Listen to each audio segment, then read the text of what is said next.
जब हम भगवान के रास्ते पर चलते हैं तब साधना में विघ्न आते हैं। उन्हीं विघ्नों के बारे में हम जानेंगे स्वामी रामकृष्ण परमहंस की अमृतवाणी से। स्वामी रामकृष्ण कहते हैं, लज्जा, घृणा और भय, इन तीनों के रहते भगवान का लाभ नहीं होता। तराजू का जो पल्ला भारी होता है वह नीचे चला जाता है और हल्का ऊपर उठ जाता है। इसी तरह जिसके भीतर धन, मान, सम्मान आदि नाना सांसारिक चिंताओं का भार रहता है वह संसार में डूब जाता है। पर जिसके भीतर यह सब नहीं होता वह ऊपर उठकर ईश्वर के राज्य में पहुंच जाता है। जो हमेशा दूसरों के गुण दोषों की चर्चा करते रहता है वह अपना समय फालतू बर्बाद करता है, क्योंकि परचर्चा करने से न तो आत्मचर्चा हो पाती है और ना ही परमात्म चर्चा। मन की किस प्रकार की अवस्था में भगवान के दर्शन होते हैं? जब मन पूर्ण रूप से शांत हो जाता है तब। मन रूपी समुद्र में जब तक वासना रूपी तरंगे उठती रहेंगी तब तक ईश्वर का प्रतिबिंब नहीं पड़ेगा और ईश्वर दर्शन संभव नहीं हो पाएगा। किसी का पेट अगर भरा भी हो और ऊपर से उसे अजीर्ण का रोग हो तो भी अचार या इमली देखते ही उसके मुंह में पानी भर आता है। इसी प्रकार मनुष्य यदि स्वभाव से सज्जन हो और उसके मन में लोभ बिल्कुल न रहे तो भी धन, दौलत या प्रलोभन की वस्तुएं देखते ही उसका मन चंचल हो उठता है। कूप मंडूक की तरह ना बनो। कुएं में रहने वाले मेंढक को कुएं से बड़ा या अच्छा कुछ भी दिखाई नहीं देता। इसी तरह जो कट्टर होते हैं उन्हें अपने मत से बढ़कर कुछ भी दिखाई नहीं देता। शंकराचार्य के एक मूर्ख शिष्य था। वह हमेशा उनका अनुकरण किया करता। शंकराचार्य जो भी करने जाते वह भी वही करता। शंकराचार्य कहते शिवोहम तो वह भी कहता शिवोहम, परंतु उसके भीतर गुरु के प्रति श्रद्धा भक्ति थी। उसके भ्रम को दूर करने के लिए शंकराचार्य एक दिन उसे लेकर एक लोहार की दुकान पर गए और वहां उन्होंने कुछ गरम पिघला हुआ लोहा पीकर शिष्य को भी वैसा करने को कहा। भला शिष्य के लिए यह कैसे संभव था? वह भौचक्का हो गया। तब उसके दिमाग में यह बात आई कि शिवोहम बोलना आसान बात नहीं है। उस दिन से उसने गुरु का अनुकरण करना छोड़ दिया। यह उदाहरण इसलिए दिया गया कि महापुरुषों के केवल आदर्शों का अनुकरण करते हुए अपने दोष त्रुटियों को सुधारने का प्रयत्न करना चाहिए, परंतु उनका केवल अनुकरण करना उचित नहीं है। अब पूर्व संस्कारों के द्वारा जो साधना में विघ्न होता है उसके बारे में जानते हैं। संस्कारों का प्रभाव बड़ा जबरदस्त होता है। एक जगह कुछ सन्यासी बैठकर ध्यान कर रहे थे। इतने में एक स्त्री वहां से गुजरी। सभी पूर्ववत ईश्वर चिंतन करते रहे, परंतु उनमें से एक ने झट एक बार तिरछी नजर से उसकी ओर देख लिया। यह व्यक्ति 3 बच्चों का बाप बनने के बाद साधु हुआ था। यह है संस्कारों का प्रभाव। एक जगह मैंने 2 बधिया बैल देखे। इतने में वहां से एक गाय जाने लगी। उसे देखते ही एक बैल मस्ती में आ गया, पर दूसरा शांत रहा। पहले बैल का वह विचित्र भाव देखकर मैंने उसके बारे में खोज की तो पता चला कि वह काफी उम्र होने के बाद बधिया हुआ था, जबकि दूसरे बैल को कम उम्र में ही बधिया किया गया था। वह बैल अपने पूर्व संस्कारों को अब भी भूल नहीं सका था। पूर्व संस्कारों का प्रभाव ऐसा ही बलवान होता है।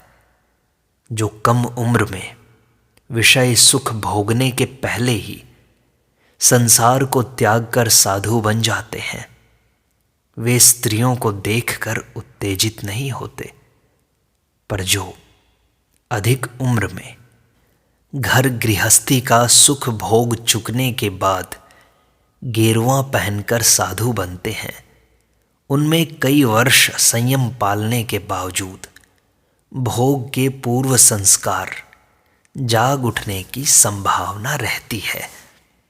मनुष्य का मन जिस समय कुवासनाओं में डूबा रहता है, उस समय मनुष्य मानो चंडालों की बस्ती में वास करता है।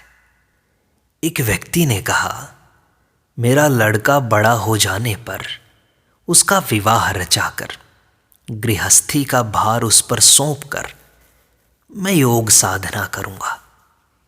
इस पर श्री रामकृष्ण बोले, तुम्हारे द्वारा कभी साधना नहीं हो सकेगी।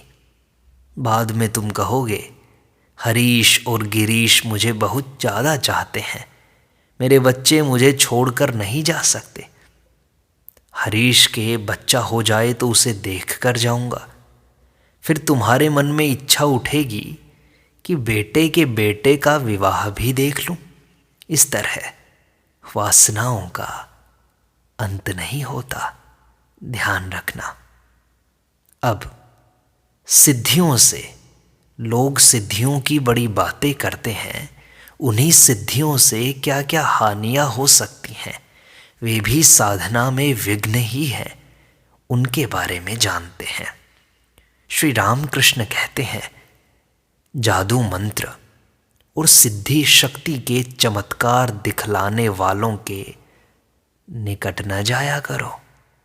ये लोग मन को सत्य के मार्ग से दूर बहकाकर ले जाते हैं। सिद्धियां सच्चिदानंद ब्रह्म की प्राप्ति के मार्ग में बाधा स्वरूप होती हैं। ऐसे लोगों का मन सिद्धियों के जाल में अटक जाता है। इन शक्तियों की कामना मत रखो, इनसे सावधान रहो। जो हीन बुद्धि होते हैं वे ही रोग अच्छा करना, मुकदमा जिता देना, पानी पर चलना इत्यादि सिद्धियां प्राप्त करना चाहते हैं। जो शुद्ध भक्त होते हैं वे ईश्वर के पाद पद्मों को छोड़कर अन्य कुछ भी नहीं चाहते। श्री कृष्ण ने अर्जुन से कहा था, हे अर्जुन, यदि तुम में 8 सिद्धियों में से एक भी सिद्धि रहे तो तुम मुझे नहीं पा सकोगे। कारण ये सिद्धियां मनुष्य के अहंकार को बढ़ाकर भगवान को भुलवा देती हैं। किसी व्यक्ति ने 14 वर्ष तक निर्जन में कठिन साधना करने के पश्चात जल पर चलने की सिद्धि प्राप्त कर ली। सिद्धि प्राप्त करके वह अत्यंत आह्लाद के साथ अपने गुरु के निकट पहुंचा और कहने लगा, गुरुजी गुरुजी, मुझे पानी पर से चलकर नदी पार करने की सिद्धि मिली है। गुरु ने उसका तिरस्कार करते हुए कहा, छी, 14 साल तपस्या करके आखिर तूने ये सीखा? यह तो धेले भर का काम नहीं है। 14 साल की मेहनत के बाद तूने जो सीखा वह काम तो लोग नाव को आधा पैसा देकर भी कर लेते हैं। सिद्धियों को विष्ठा तुल्य हेय जानकर उनकी ओर ध्यान नहीं देना चाहिए। साधना और संयम का अभ्यास करते हुए कभी कभी वे अपने आप आ जाती हैं, परंतु जो उनकी ओर ध्यान देता है वह उन्हीं में अटक जाता है, भगवान की ओर अग्रसर नहीं हो पाता।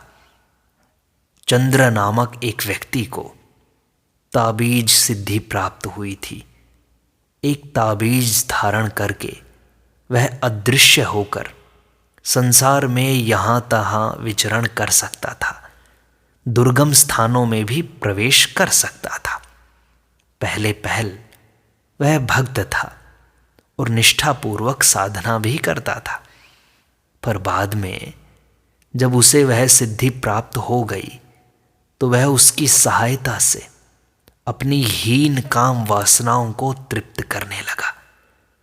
मैंने उसे ऐसा करने से मना भी किया, पर वह माना नहीं। वह अदृश्य रूप से किसी धनी के घर में आना जाना करने लगा और वहां एक युवती पर आसक्त होकर फंस गया। इससे उसकी वह सिद्धि भी चली गई और उसका पतन हो गया। कभी कभी सिद्धियों का परिणाम बड़ा भयानक होता है। तोतापुरी महाराज ने मुझे बताया था, एक बार एक सिद्ध समुद्र के किनारे बैठा हुआ था। इतने में ही भारी तूफान उठा। तूफान के कारण उसे तकलीफ होने लगी। तब उसने कहा, तूफान रुक जाए। सिद्ध का वचन झूठा नहीं हो सकता। तूफान उसी क्षण रुक गया। उस समय समुद्र पर एक जहाज पाल ताने हुए चला जा रहा था। आंधी के अचानक रुक जाने से जहाज डूब गया। उसमें जितने लोग थे सब डूबकर मर गए। वह सिद्ध इतने लोगों की मृत्यु का कारण बन गया। इस पाप के कारण उसकी सिद्धि भी चली गई और उसे नरक भोगना पड़ा। जब मैं पंचवटी में साधना किया करता था, उस समय एक बार गिरिजा नाम का व्यक्ति वहां आया था। उसे योग सिद्धि प्राप्त थी। एक दिन रात को मुझे अपने कमरे की ओर जाना था। राह में बड़ा अंधेरा था। उसने अपना हाथ उठाया और उसकी बगल से तेज रोशनी निकलकर सारा मार्ग आलोकित हो गया। मेरे कहने से उसने बाद में उस सिद्धि का प्रयोग करना छोड़कर भगवत प्राप्ति की ओर मन लगाया। उसकी वह शक्ति धीरे धीरे चली गई और उसका मन ईश्वर की ओर अग्रसर होने लगा। राजमहल में भीख मांगने जाकर जो लौकी तौरी जैसी तुच्छ चीजें मांगता है, उनकी प्रार्थना करता है, वह कितना मूर्ख है।